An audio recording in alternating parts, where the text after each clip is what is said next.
Hi friends, we're gonna do a fish today, and I was inspired by the book The Rainbow Fish that we just read, but we're gonna try a different view. We're gonna try a close-up view of the fish swimming into the page like this. So we're gonna practice drawing the head, and then I wanna show you an easy way to do the scales, because scales can be a little tricky, but really fun once you get some practice.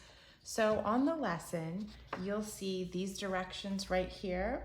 And these directions show you how to do the fish's head, and then you can add seaweed or bubbles or something else if you'd like to.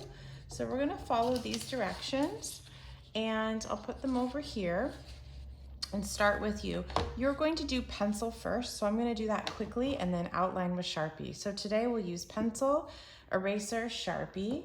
We're going to use our oil pastels, and then we're gonna use our watercolor paints. So make sure you have a cup with some water and that it's kind of an older cup that can get a little bit messy.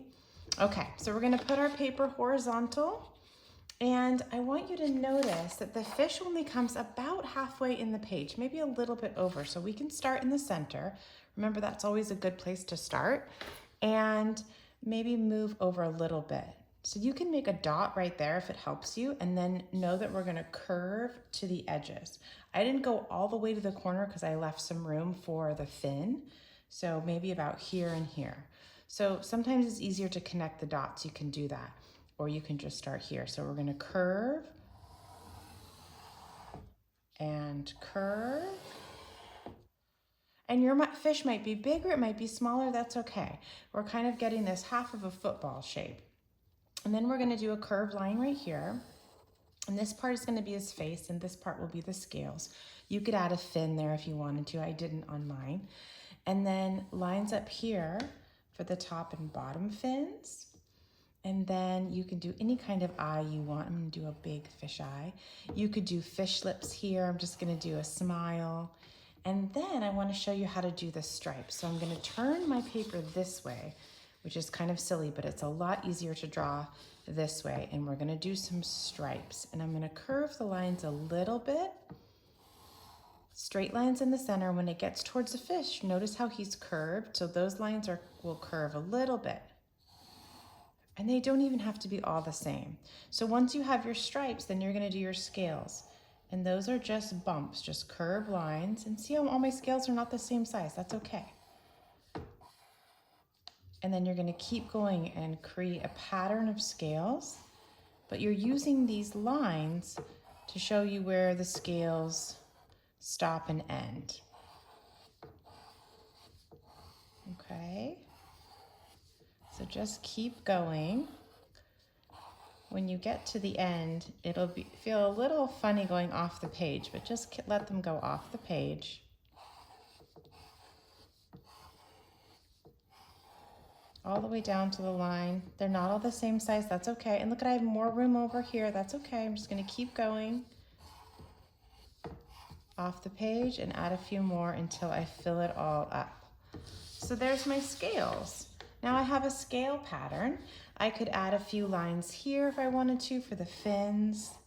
And then over here, you could add a smaller fish looking up at him.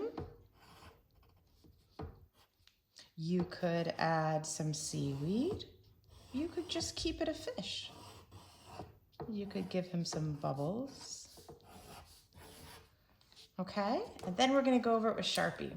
So nice and smooth and slow. You've done this lots of times. This just helps your drawing be nice and clean and clear, and then lets us be free to color in without the drawing going away. Keeps the drawing there for us. So I'm gonna do this kind of fast, but you'll take your time.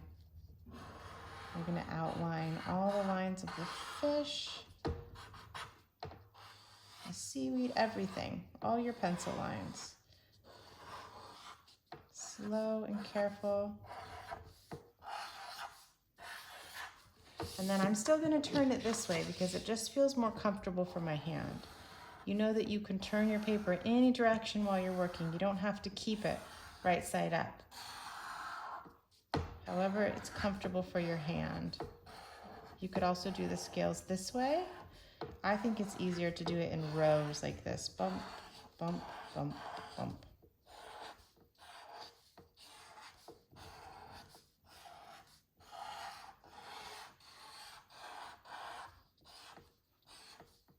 Okay, and then the next step is we're going to do oil pastel.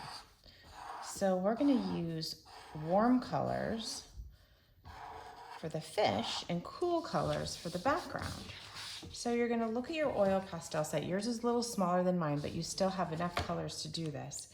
And I'm just going to color in the scales with oil pastel, and then I think maybe the seaweed and the bubbles, so there's smaller areas, and maybe this guy can color in too. So I'm going to do my scales with a few warm colors. If I'm choosing this yellow, what I'm going to do is not create a perfect pattern, but I am going to repeat the color. You could create a pattern if you wanted to. You guys are really good at patterns. But I'm just filling in the scales one color at a time. So I'm sort of sprinkling the color around using one color. And then I'm going to choose a different warm color. So maybe I'll do pink now. And I'm going to color in a few scales at a time.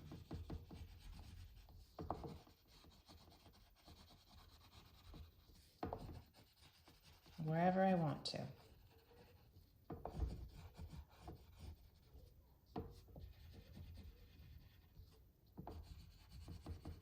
And what warm color do you think I should use next? I could use a red or a lighter yellow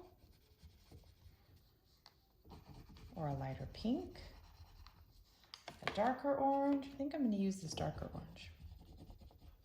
Guys like that color? So I'm starting to fill them up.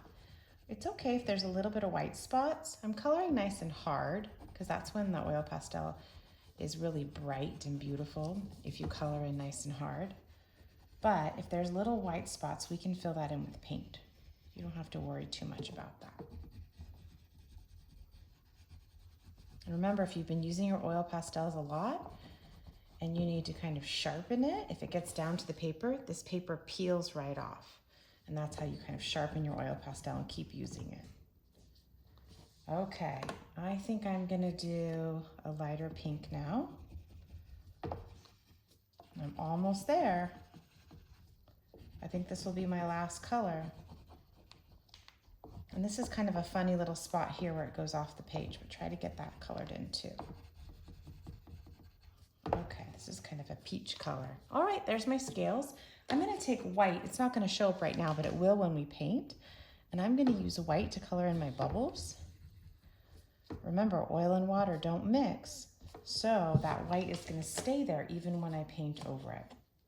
And I'm gonna use some green here for my seaweed. What color should I paint that little fish? I didn't really use a plain red. Maybe he'll be a red fish. I'm not gonna do scales on him, he's too small. But I think I am gonna do a few different colors. So red for his body, and then yellow for his face. Yellow and red kind of make orange right on him. That's fun. Okay, and then, oh, I forgot the fins. Maybe I'll do red fins. You could do a pattern there, 2 different colors, 3 different colors.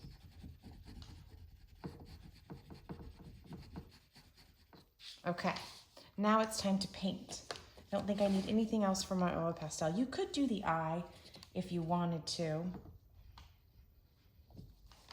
And then I'm gonna paint my fish first.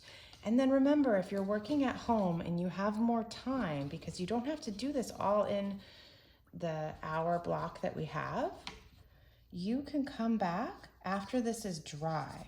Remember, when you put 2 colors next to each other and they're really wet, they could bleed together. So if I don't want my yellow fish to bleed in with my blue background, I need to let it dry. I'm putting a little orange in my yellow to make it a little bit darker down here. Remember, watercolors need lots of water. Okay, so this is the point where you could let your fish head dry and then come back and do the water. So I'm going to get lots of water into the blues that I have. And I'm going to go really carefully around my fish. I'm even going to leave, because I didn't let it dry yet, I'm going to leave a little bit of white. Remember where we hold our brush and that we sweep gently like a broom. We don't smash down. We're really using the side of the brush and lots of water. You're going to be so careful around the fish, around this fish, but then around the bubbles and the seaweed, you don't have to be very careful because we did those with oil pastel. Watch this. See? Right over. There's little dots of the watercolor, but the white bubble still shows up. Isn't that fun? If it doesn't show up enough, add some more water like that. Okay, that's called a resist. Oil and water don't mix, so it resists. It pushes the water away. So there's a lot of steps to this project, and it's okay if you don't want to do it all at once. You can pause the video and do it in steps. And always come back to it if you need to. I got a little blue on my fish, but it's okay because he's oil pastel. He's a resist fish.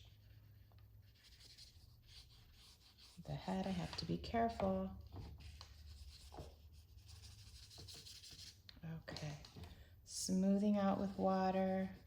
It's lots of trips back to your water cup, isn't it? Lots of scooping and dipping and swirling. I'm going fast, so you don't have to wait too long. But you take your time and enjoy this and do it at your own pace. Alrighty, there's that one. He's a little bit different than the fish I did last time. So yours will be different too. I can't wait to see what you do. Have fun.